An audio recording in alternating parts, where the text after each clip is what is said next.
अपना दामन कभी हाथ से छूटने नहीं देती है। अपना दामन कभी मेरे हाथ से छूटने नहीं देती है।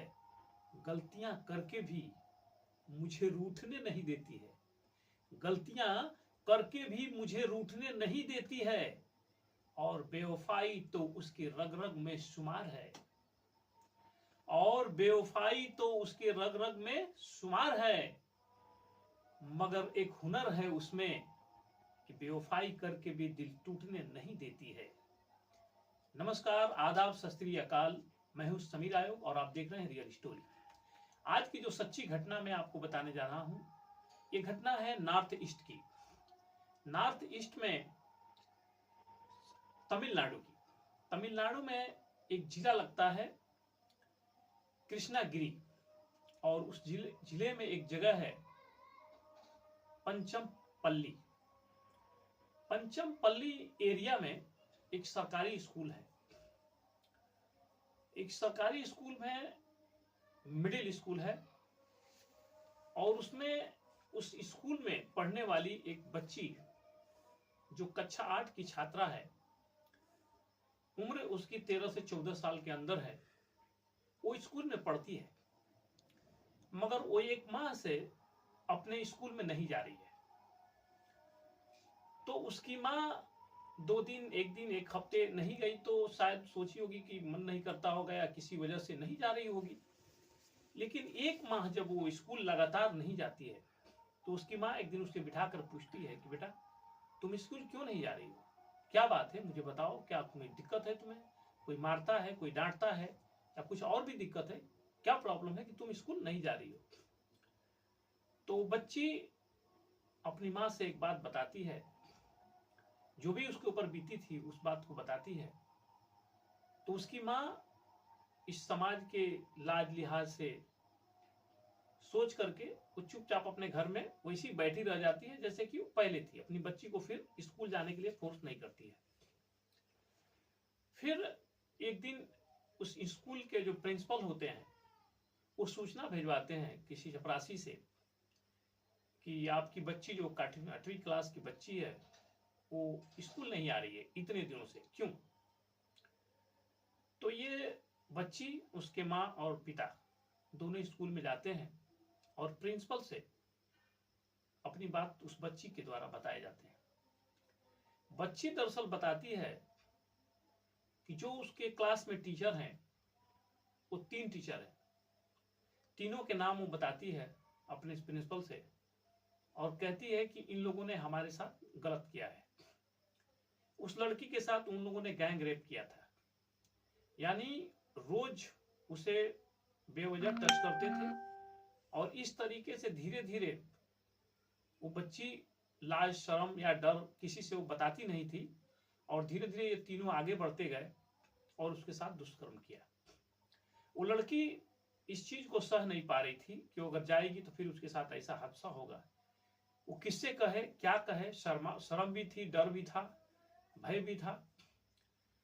वो 13 साल की लड़की अपने आप में ही उस कष्ट को सह रही थी, लेकिन किसी से बता नहीं रही थी। जब प्रिंसिपल इस बात को सुनते हैं, तो उसके माँ बाप को तुरंत कहते हैं कि आप लोग जाइए पुलिस स्टेशन में रिपोर्ट लिखवाइए। इस बच्ची से बयान करवा करके उन तीनों के खिलाफ FIR दर्ज करवाइए। रेप की धाराओं में जब पुलिस के पास ये लोग जाते हैं, तो रेप की धाराओं में पुलिस उन तीनों को नामजद FIR दर्ज करती है।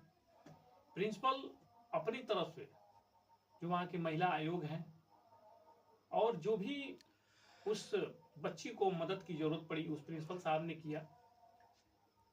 काबिले तारीफ है उनकी ये सोच, जो कि वो सोचते कि मेरे स्कूल की रेपुटेशन खराब हो जाएगी, मैं अगर करूंगा तो मेरे स्कूल का नाम खराब होगा। ऐसा उन्होंने नहीं सोचा।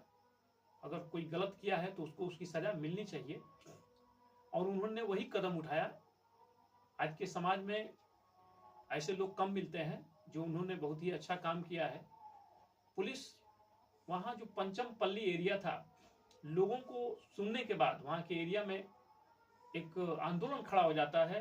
लोग बड़ा दुखी होते हैं और गुस्से में होते हैं कि ये स्कूल में हम अपने बच्चे और बच्चियों को भेजते हैं और जितने समय तक स्कूल में रहते हैं, कम से कम हम लोग को एक डर नहीं रहता है कि हमारे बच्चे स्कूल में गए हैं, वो सेफ हैं, वहां पढ़ाई कर रहे हैं, अच्छा ज्ञान ले रहे हैं। लेकिन उसी स्कूल में जो उनको ज्ञान देते हैं, उन्हीं टीचरों द्वारा अगर ये ऐसा हरकत किया जाएगा तो इस समाज कहाँ जाएगा और फिर हमारे बच्चे बच्चियों का क्या होगा। इस बात को लेकर काफी गुस्सा होता है, वहां आंदोलन छिड़ जाता है। तो पुलिस जो है, उस जो टीचर्स होते हैं तीनों को गिरफ्तारी की जाती है और पुलिस संतावना देती है कि आप लोग आंदोलन खत्म करिए, हम इन अपराधियों को जो भी सख्त से सख्त सजा कम से कम समय में दिलाई जाएगी। ऐसा वो आश्वासन मिलने के बाद फिर वो लोग अपने अपने घरों को वापस जाते हैं और उस बच्ची को इलाज करवाया जा रहा है।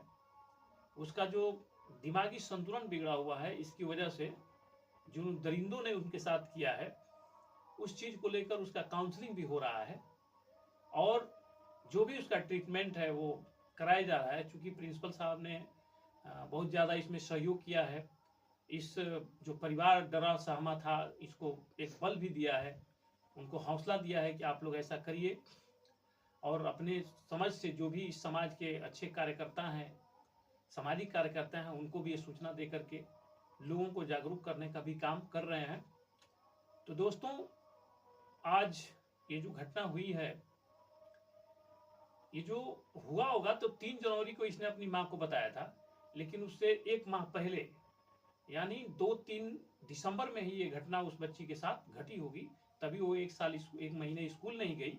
उसके बाद उसकी मां ने पूछा तो शायद इस बात को उसने जाहिर किया।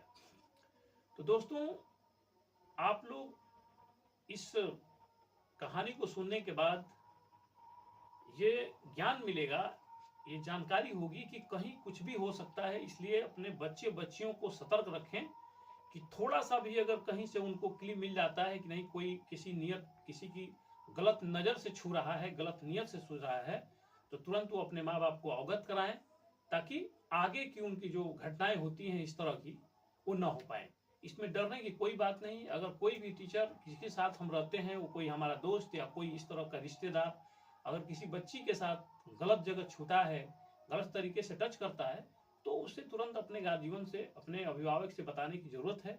नहीं तो आपके साथ भी धीरे धीरे कुछ ऐसी घटना हो जाएगी जिसका आपने कभी कल्पना नहीं किया होगा। तो दोस्तों, इसी के साथ हमारे चैनल को सब्सक्राइब भी कर दीजिएगा और लाइक करिएगा, कमेंट में लिखिएगा, ताकि मेरा हौसला बना रहे और ऐसी जो खबरें हैं आप तक हम पहुंचाते रहे। जय हिंद, सत्य में जयते।